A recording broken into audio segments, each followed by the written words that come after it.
Hey, my friends, it's Matt. This is the 10-Minute Bible Hour podcast, and we have been talking about ancient Persia in the 5th century BC as we work through one of the all-time great stories for the whole history of ever, not just in the Bible, but of all of the world ever, the book of Esther.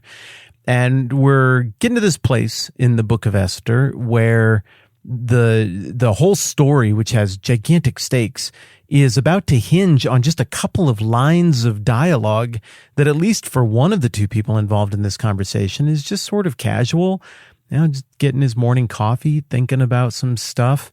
And for the other guy, it's gigantic. It's huge, very important, but they don't understand. So the situation that we're getting to here in Esther chapter 6, it's like one of those comedies where the whole joke is based on the missed assumptions of the different characters and the communication isn't quite clear.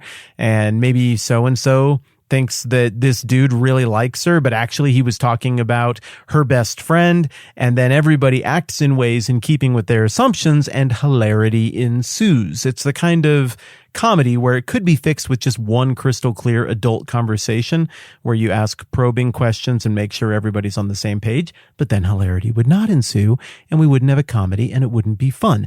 What we're getting to in Esther 6 is really a very comedic moment, maybe the funniest moment for the original audience, maybe the funniest moment for us too, in the whole dang story. And it comes right on the heels of massive dramatic tension. And so it's kind of crazy that this then gets resolved in a way that is so chuckle-worthy. Xerxes, the king, he's staying up late because he can't sleep. Here on the eve of the day that Mordecai the Jew is to be run through and held up high for everybody to see by his rival Haman, the right-hand man of the king. And so Xerxes is up, and he's having one of the chroniclers read some chronicles to him. I can't imagine how many volumes there were, but he just happened to pick the right one that happened to cover the moment in Xerxes' reign when Mordecai the Jew uncovered a plot by two guys, Bigthana and Teresh, out at the gates of the palace. They wanted to kill Xerxes. And Mordecai was like, I'm not going to sit on that. I know somebody in the palace who could help out the king. He tells Esther. Esther tells the king, gives credit to Mordecai. The king is saved, and that's really the last we ever hear of that. The next thing we read about in the story is Haman being elevated. Well, the king is like, dang, we never did anything for Mordecai the Jew. We really should have done that. And at that exact moment, he hears footsteps out in the courtyard, and it's super early. And he's like, who would be up at this hour? We're not really doing business yet. And he asks the question, who's in the courtyard? And his attendants answered, Haman is standing in the court. Well, bring him in, the king ordered. Now we're into verse 6 of Esther chapter 6 is where it starts to get funny. When Haman entered, the king asked him, well, what should be done for the man the king delights to honor? Now Haman thought to himself, who is there that the king would rather honor than me? So he answered the king, and just look at how precise this answer is. He had clearly thought about what kind of honor he would like to receive and what he had fantasized about the king doing for him someday. So he just reels this thing off in precise detail. For the man the king delights to honor, have them bring a royal robe that the king has worn and a horse the king has ridden, one with a royal crest placed on its head.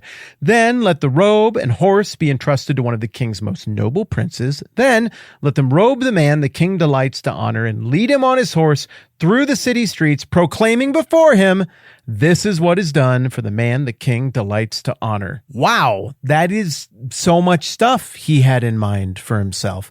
I know people who win awards and are good at things. I have a friend who recently won a super impressive award, and we had lengthy conversations about the discomfort with receiving that award. And that's a result of this friend's character. I know another lady who won a big award, and she was really uncomfortable with it and wasn't quite sure how to even receive it or how to talk about it, because for a humble person, it's weird to have something like that happen. And it doesn't necessarily even feel right or good to be propped up in that kind of way. But for Haman, man, while he's thinking about lifting up Mordecai in a violent way, he's also imagining being lifted up himself in a very fancy way. And the fact that he could get both of these things on the same day, Mordecai lifted up in death and him lifted up in glory, amazing! So he shoots the moon. He asks for all of it. But remember, I mentioned earlier, this is like one of those comedies where all the characters are doing things that make sense, but they all misheard what was going on, and their failed assumptions as they eavesdrop through the window, or they read a note that isn't signed or isn't addressed to anyone, all of their assumptions go right to where their ego would take them, and then they act in keeping with those assumptions. And when all of that collides, very funny things happen. And that is indeed exactly what we're getting here. Have you been to a stage production of a comedy recently, a musical comedy or anything?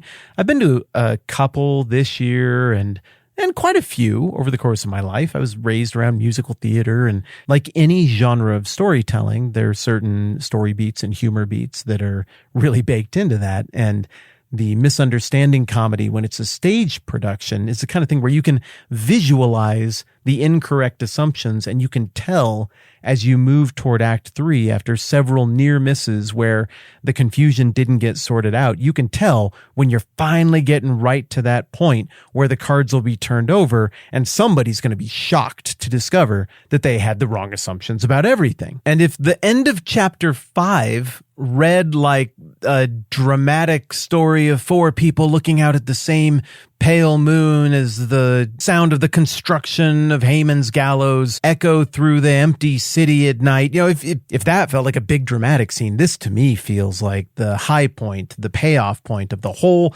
big, grand, carefully constructed joke of a musical comedy. You can picture somebody playing Haman with all kinds of face makeup, and he is moving to the front of the stage and the spotlight's upon him, and he's got his hands out as he pictures the size of the horse. And one of the king's nobles, he makes a mock bow of authority and power and maybe holds up an imaginary scepter, must lead him through the town. There must be a crest on the horse's head, and he outlines what the crest should look like, and he imitates what the people will be doing as they fawn and fan themselves, so delighted at the person who the king is honored. Heck, maybe this would even happen in a hilarious song that is completely over the top about all the things that he's going to get. I mean, it kind of feels like an I Want song in Disney, right? Like, the second song that happens in all the Disney movies where the Disney heroine sings about what she wants to do: get out of the tower in Tangled, go be up on land in Little Mermaid, get out of this poor provincial town and experience something bigger in Beauty and the Beast. This feels like almost a late in the game I Want song, except it's the bad guy's I Want song, and now he's going to look like a total idiot. So after this elaborate description, Xerxes doesn't argue, not a bit. Apparently he thinks that sounds like a great plan for what to do with someone in whom the king delights. So he says, go at once, get the robe and the horse, and do just as you have suggested for Mordecai the Jew, who sits at the king's gate, and do not neglect anything you've recommended. Esther's about a lot of things, but one of the things it's about is dramatic reversals.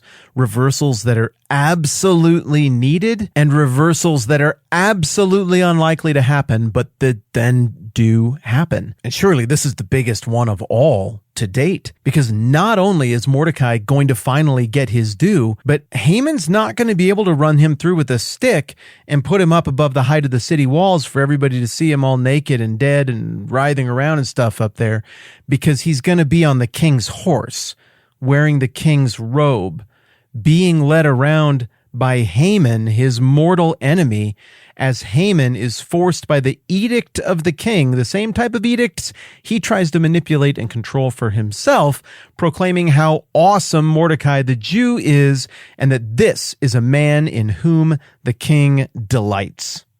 And I would submit to you that as readers, before we think any big, lofty theological thoughts or anything like that, I would submit to you that we are supposed to delight in this little twist of fate as well.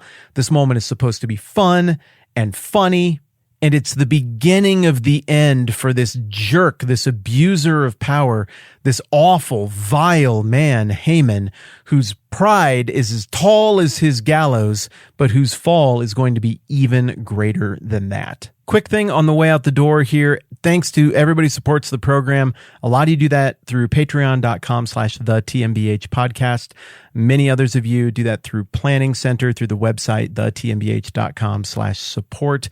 Thank you so much to all of you. You're the reason that we can have this weird little corner of the internet where we hang out and do weird things and work through the Bible in the slowest imaginable way. But I think it's fun, right? I'm having fun. I mean, it seems like you're having fun. You're here.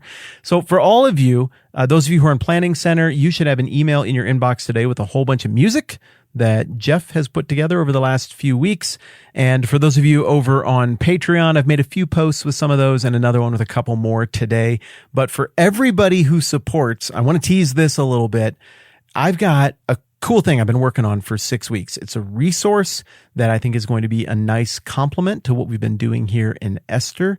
It is cool looking, and I'm not ready to tell you more about it, but it's really neat and it's really creative, and I'm grateful to the talented people who have been helping me with it. I'm excited to announce that in the next few days. So there's another, I think, really thoughtful, really cool resource coming to serve as a companion to what we're doing here in Esther for anyone who is supporting in any way. Thank you so much to everybody who does that. And also, thank you to everybody who doesn't. I'm just glad we get to hang out together and do Bible stuff. I think it's real fun. All right, now that's all I got. I'm Matt. This is the 10-Minute Bible Hour Podcast. Let's do this again soon.